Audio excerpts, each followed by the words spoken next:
that is being used to impose. Hey folks, hope you're doing well.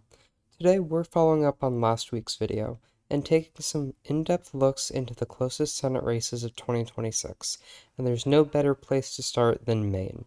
It may not be the deciding state, but it will help us understand a lot about this cycle. Let's start by breaking down the candidates before we get into polling, fundraising, and all of this means for control of the Senate. I briefly discussed Maine's Senate race in my last video, so go ahead and watch that one first if you want the background. However, all you need to know is that Maine has two senators, Angus King, who is independent and caucuses with the Democrats, and Susan Collins, a Republican. Collins is the one we care about today, first being elected in 1996. Though no formal announcements has been made, it is assumed that she will be running for her sixth term, which would make her the longest serving senator in the country. Although Maine is a Democratic state and hasn't voted for the Republicans on a presidential level since 1988, Collins is an electoral juggernaut. She won her first election in 1996 by 5.3 points and has only gained in strength since then, winning in 2020 by about 8.5 points. Any way you slice it, Collins has the upper hand. This doesn't mean that she won't face opposition, however. One opponent will be Dan Smeriglio, a former police officer. His candidacy is mainly centered on far-right beliefs and anti-establishment rhetoric. To give credit where it's due, if there's one person you can call establishment, it's Susan Collins. She's been in the Senate for nearly 30 years. As of right now, the primary is more or less set in stone.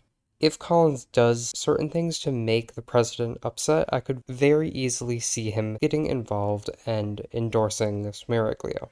If this were to happen, though, it would immediately make Democrats stronger, considering a little-known far-right activist usually isn't the best choice in a liberal-leaning state. On the Democratic side, the primary is much more messy. The biggest name right now is Graham Plattner, which is ironic, since no one knew who he was 3 months ago. As a progressive populist, there is no end to the attack ads you can write about him, but there's also no denying his growth.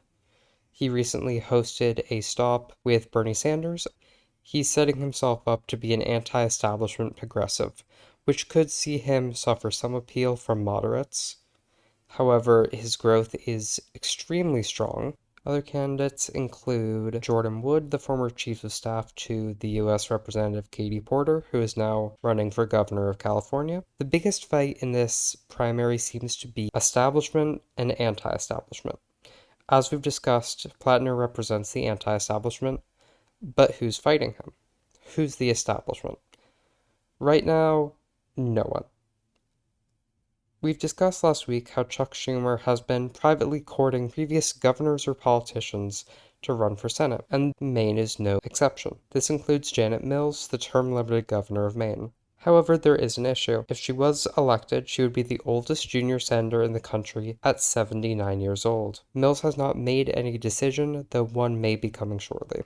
We know that the leaders in DC would prefer a Senator Mills to a Senator Plattner and are hoping for it. There is plausibility that she would be a stronger candidate than Plattner, considering she has no need to build a name ID and has a pretty positive approval rating in the state. If Mills runs, I would say she wins the primary due to institutional backing, but if she doesn't, right now I would put Plattner at the top.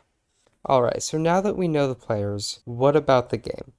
Who is leading this thing, and how big are the dollar signs in their eyes? Collins certainly has the money advantage, with over $5 million in hand, while her closest competitor, Jordan Wood, has less than $1 million. Polling is scarce considering how far away the election is. However, one Democratic internal poll found Collins losing to her Democratic opponent by over 10 points. While this should absolutely be raising alarm bells for her, I'd also take it with a grain of salt. Polling this early, especially when not every candidate is declared, is more like astrology than science. Alright, so that was a lot of jargon and data. I know what you came here for. It's boring, but I am sticking by my predictions from last week.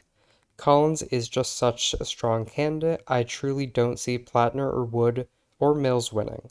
However, this doesn't mean the race is all over already. If Democrats coalesce around a single candidate, or if the Republican field fractures, I could see Collins losing. For now, with no powerful opposition and her only internal opponent on the fringes of the race, she wins her 6th term to the Senate. Thank you guys so much for watching. If you enjoyed this video, be sure to like and subscribe. Let me know in the comments who you think is going to win and what state I should cover next.